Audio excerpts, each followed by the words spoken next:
Hey guys, this is Mr. WELSHYTECH. Welcome back to another video. This time I'm taking a look at the MYA RBW Rainbow CPU air cooler from Raijintek. Big thank you to them for sending it out. Let's unbox this, then we'll get into the benchmarks, so continue to watch. Okay, so let's have a look what's in the box.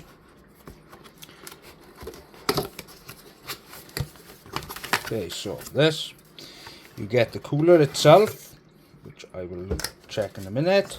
You get an installation guide, which is very, let's just say, big. And that's it. And then we get this then, which has got all the mounting brackets.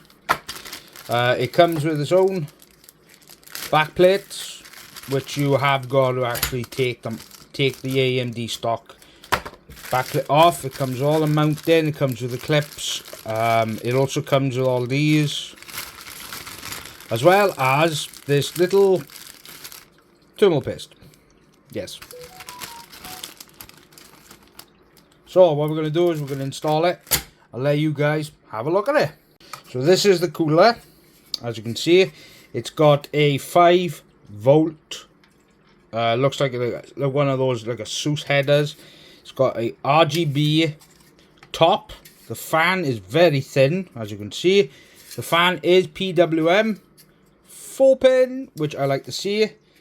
It's a very thick air cooler, which you can see. And then it's got the bottom plate, and that is pretty much it. So what I'll do is I'll get it installed, and you guys can have a look what it looks like.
benchmarks. As you can see from the performance, it's a very good air cooler.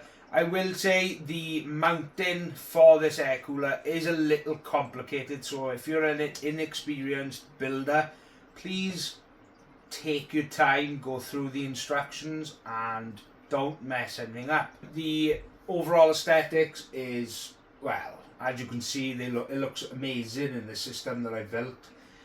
This is my test bench. I'll make sure to put all the specs up by here. This is a very thick air cooler, but it comes with a very slim 120mm fan. The RGB is on top. As you can see, it is a 5 volt RGB connector, but it looks weird. So you'll probably see that from the unboxing. It looks a bit odd, but I've spoken to the guy who sent it out, and he said you can just put it in a basic ARGB header on your motherboard and it worked. Well, it did work. So the performance of this is not bad at all. This is around £40. I would put it up there with a lot of the air coolers I've done. Overall, it's a big air cooler, so make sure you've got room, especially if you're not in a big case like this from the Be Quiet. Make sure you've got enough room to fit it. I'm hoping they will send me some more stuff out, because I have taken days and days testing this with multiple different benchmarks, as you saw. Sorry about that. And it's a very nice air cooler. If you want to buy it, I will leave a link down below. If you don't, then that's up to you, because that is your decision. But from performance to the look of it, it's fantastic. The only thing I don't like, as I've said already, is the mounting. It's a bit too complicated, and especially if someone who's not very experienced building computers might find it a bit difficult. But then again, the instructions are very straightforward. So yeah, look, I hope you have a fantastic day. I hope you enjoyed this video. Please don't forget to subscribe and follow me for the next video. I have got a Ryzen 5600G review coming soon. So, and I've also got more stuff from Cooler Master and Bits Power. So this is Richard from WELSHYTECH. I hope you have a fantastic day. Goodbye.